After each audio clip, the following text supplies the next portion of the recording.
Welcome to the Ben Wood Johnson podcast. You can visit Dr. Johnson's blog at benwoodpost.com. Dr. Johnson's works can be found at drbenwoodjohnson.com. You can also support Dr. Johnson on Patreon, the link to which is in the description.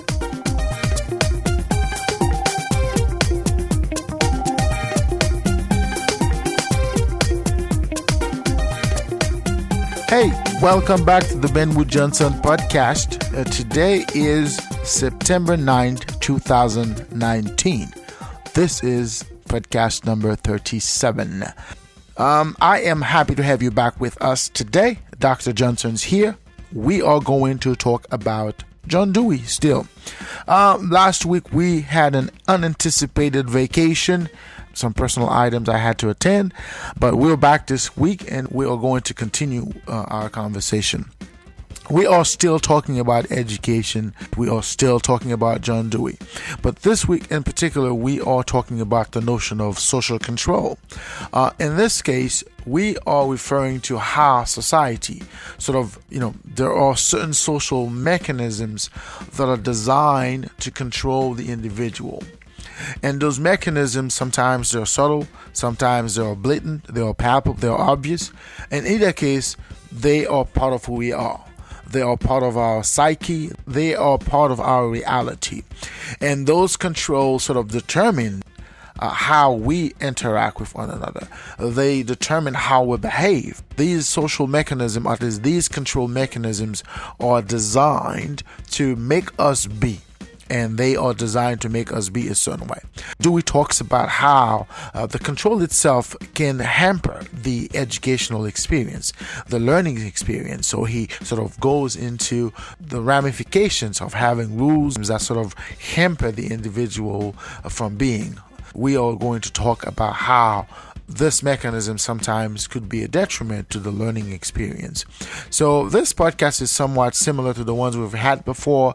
We sort of summarize some of the ideas John Dewey echoed in this book. The book is titled John Dewey, Experience and Education. It is a wonderful book. I highly recommend this book. So anyway, without further ado, let's delve right into it.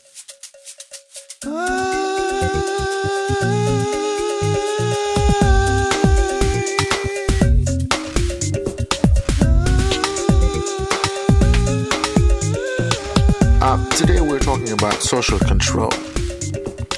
John Dewey points out that the need for an education that is based on experience is important. But such a need must be based on a theory, or an intelligent theory, or a philosophy of experience. Failure to have such a theory or such a philosophy, he argues, the concept itself would become capricious. It would be at the mercy of the intellectual views that are in vogue at the moment. As we've discussed in previous podcast, Dewey echoes the need for two principles. And in this case, he's referring to the principle of interaction and the principle of continuity. He's saying that while an education based on experience is important, if such an approach is not guided by a particular theoretical or framework, such an approach would lead to inconsistencies, to confusions, because there's not a clear delineation between what is non-educational experience and miseducational experience. And as he put it, non-educative experience and miseducative experience. And one of the reasons for that is that we would not have a clear understanding as to what is to be taught, how it is to be taught. So if we were to take that approach, or that lineage, if you will, everything we do would have to be arbitrary.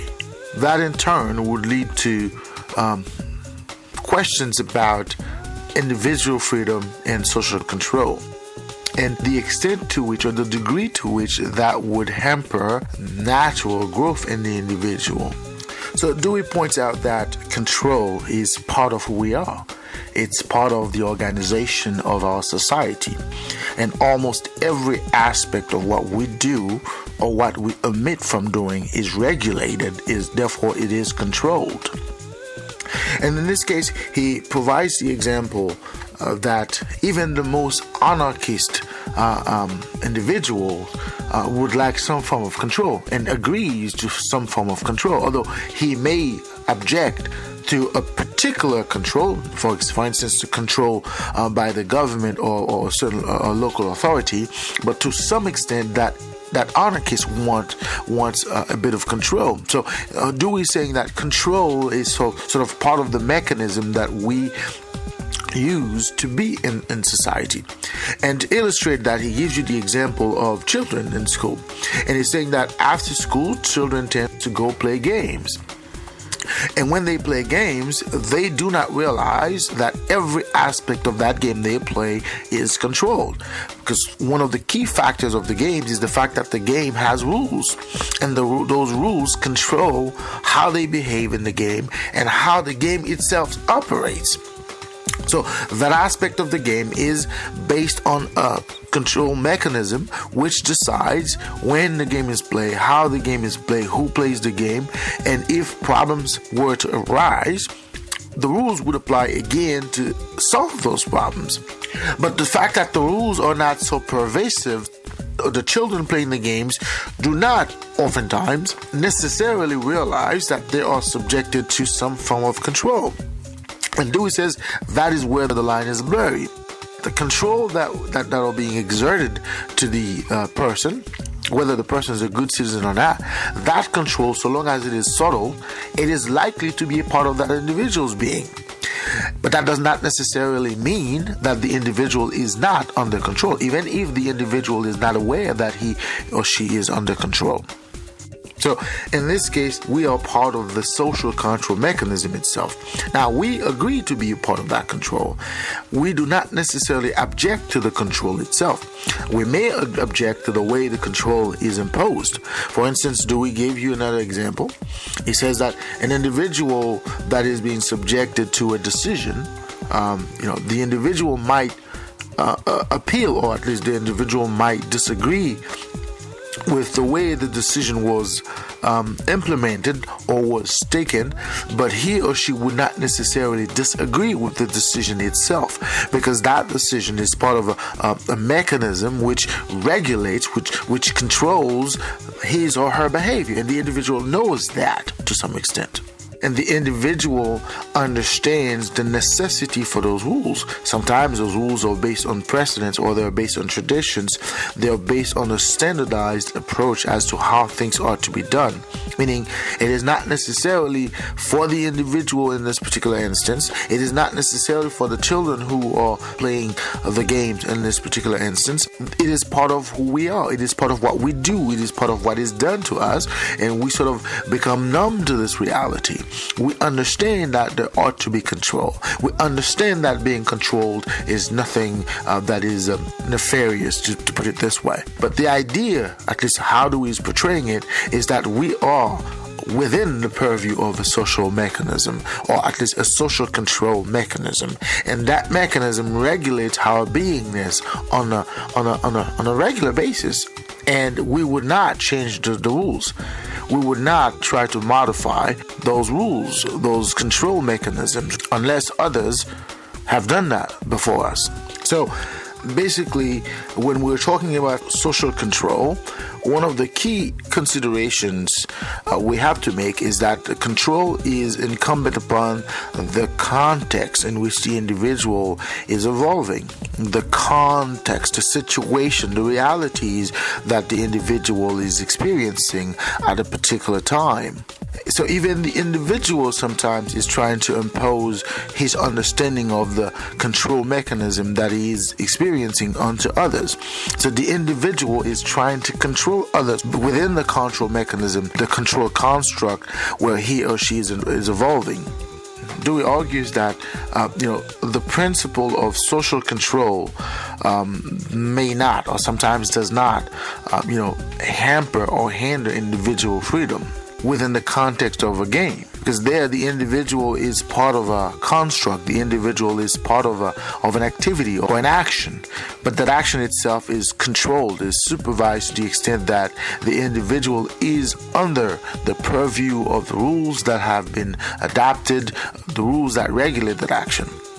So the individual, as he or she is part of that action, does not necessarily realize that he or she is under control. And that sort of illustrates, as Dewey puts it, the general principle of social control of individuals without the violation of freedom. Okay. Now, the control itself may be social or could be social, but the individuals are part of a community.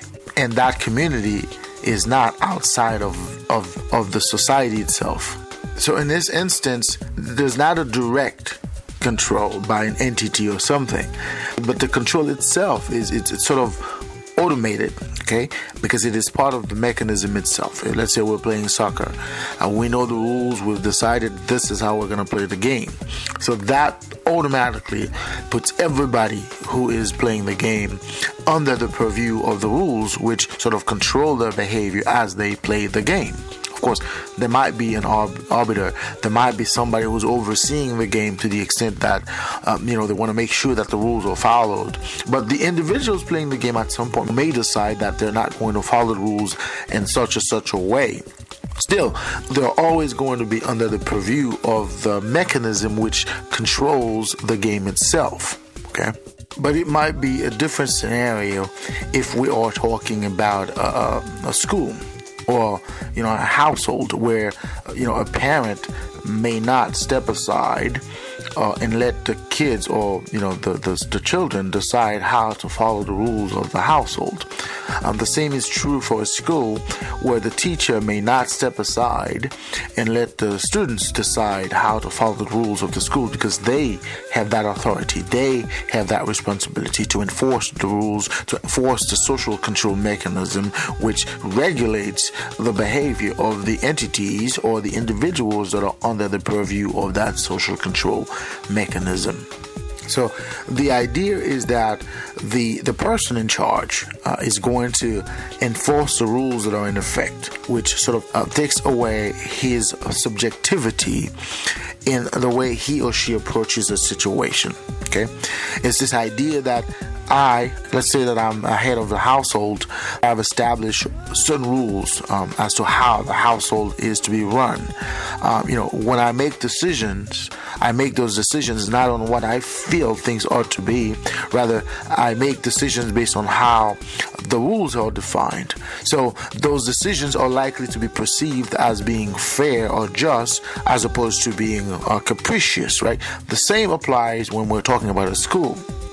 When we have an educational system that is based on certain predefined rules, standardized approach as to how things ought to be done, when things ought to be done and whatnot. So when a teacher, for instance, makes a decision, that decision may not reflect his or her personal biases and whatnot, but they might reflect the rules. And that is why when we look at society, in almost every aspect of society, every aspect of institutions and whatnot, there's always this idea that people, when they make decisions, when they do things to one another, they always hide behind a policy.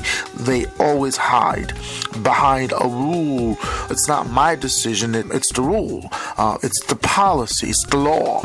So which allows them to do sort of in complete impunity, because as long as it is not them, they are not responsible, at least personally, for what they've done to the other or how they've imposed their will onto the other. And that's where sort of the control mechanism sort of takes place, and how the rules are structured to allow the person enforcing them making or taking actions that are going to take that person away from that actions, when in fact it is the person taking those actions, when in fact it is the individuals making those actions. So Dewey is saying we have to take into account the social control mechanisms that are in effect, so that regulates the way people are, when they are, and what they do in a particular time. And the reason for that, Dewey points out, is this idea that you don't want to give, at least it is important not to give the impression that the individual is under control. Okay, when the individual feels like he or she is under control, he or she is likely to react in a way that is going to sort of reject that control, right? So the control has to be subtle. It has to be sort of not visible or palpable to a point where the person being subjected to that control is going to be aware of it. Dewey is saying that within an educational setting, students are going to behave a certain way. And Dewey gives the example of children when they play with one another. So initially, the children are going to play with one another. They know when they're playing with somebody else. They know that they have their will, the other has his or her will. They know that. But if the other, at some point, try to impose his or her will to a point where it is that obvious that you're trying to control me, the children or the child would withdraw from this game. And when you say, well, why did you withdraw from the game? Dewey points out, the child will say, well, the other is too bussy. And you've seen that so many times, that children, when they are part of something, they are okay with it as long as it is not that obvious that they're being bossed around. They're being, told when to do and how to do. And that's the whole point, because sometimes that defines their experience in that particular time, in that particular situation. It defines their life experience as to what to expect from others, what to expect from the system in which they're evolving.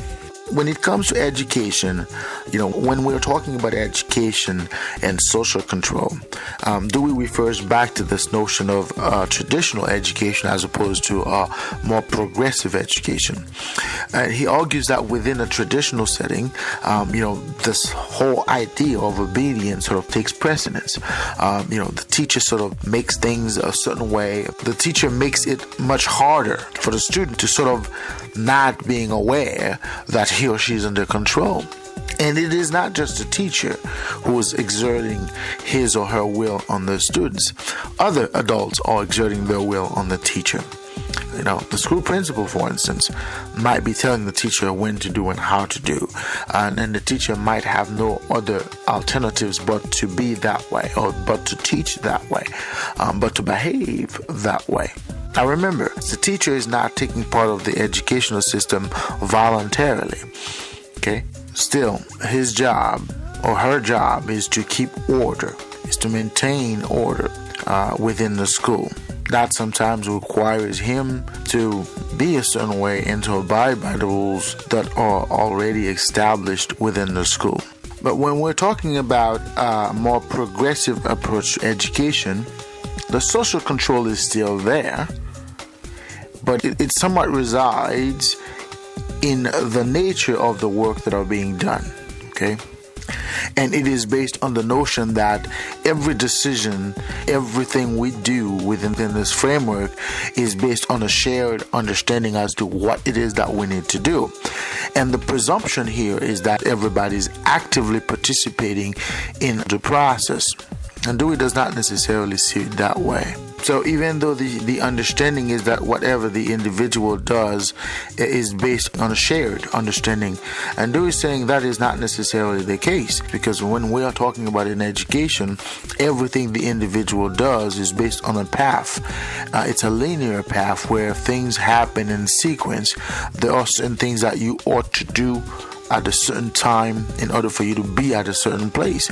Therefore, right off the bat, there is a bit of control as to when the individual does and what the individual does, why the individual does, and all of these sort of contribute to the notion of control within the progressive approach to education. Dewey is saying that when education is based upon experience, and educative experience is seen to be a social process, the realities may change. In this instance, the teacher may sort of lose his ability to exert a certain amount of authority or control onto the students, right?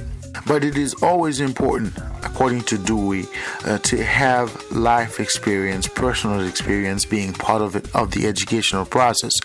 Because what happens is that when the individual is left to sort of learn from his own experience, to the extent that these experiences matter to him, the educational experience itself is much more beneficial to the individual. Right now, education, according to Dewey, is going on the opposite, because what happens is that it hampers the individual from being a part of that experience.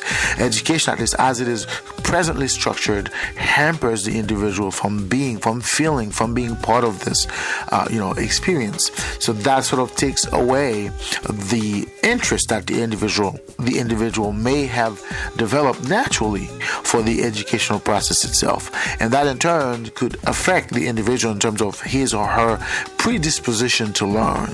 Because when the learner is part of the process and is able to decide, who to contact, who to interact with, that sort of becomes beneficial to the learner as a whole. We don't have to debate as to what Dewey is saying is true or not.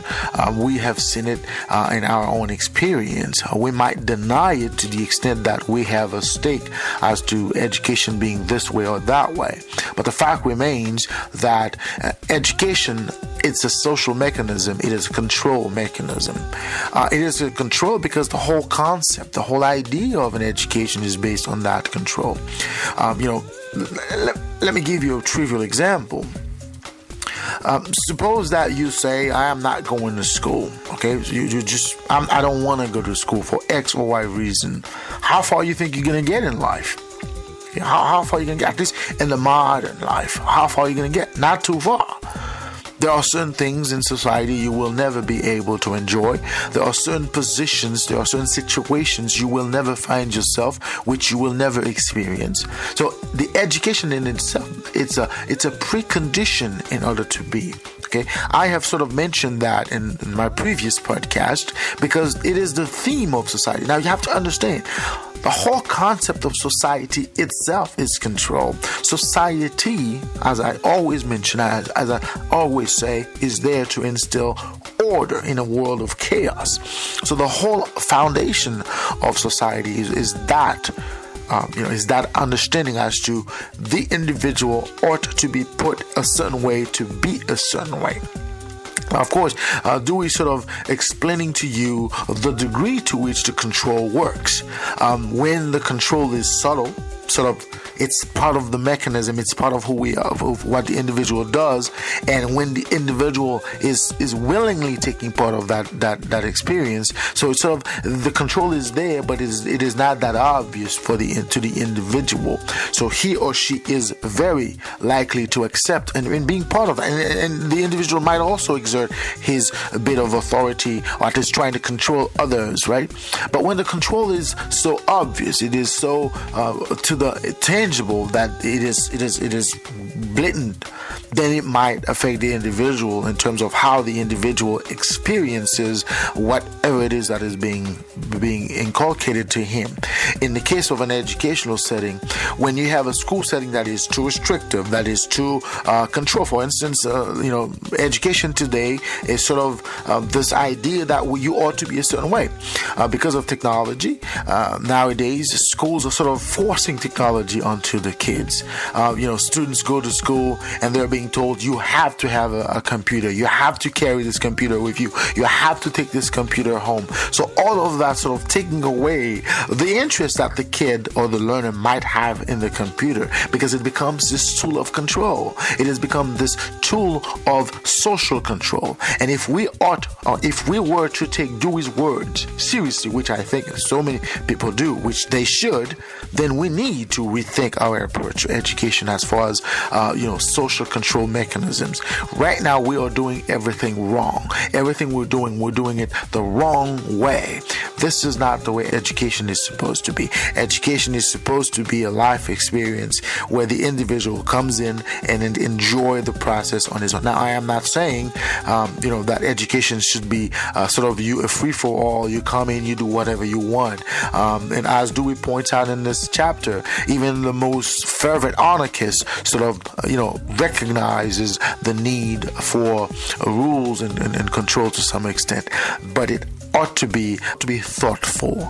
It ought to be sensible. Okay, so right now we're not doing even that.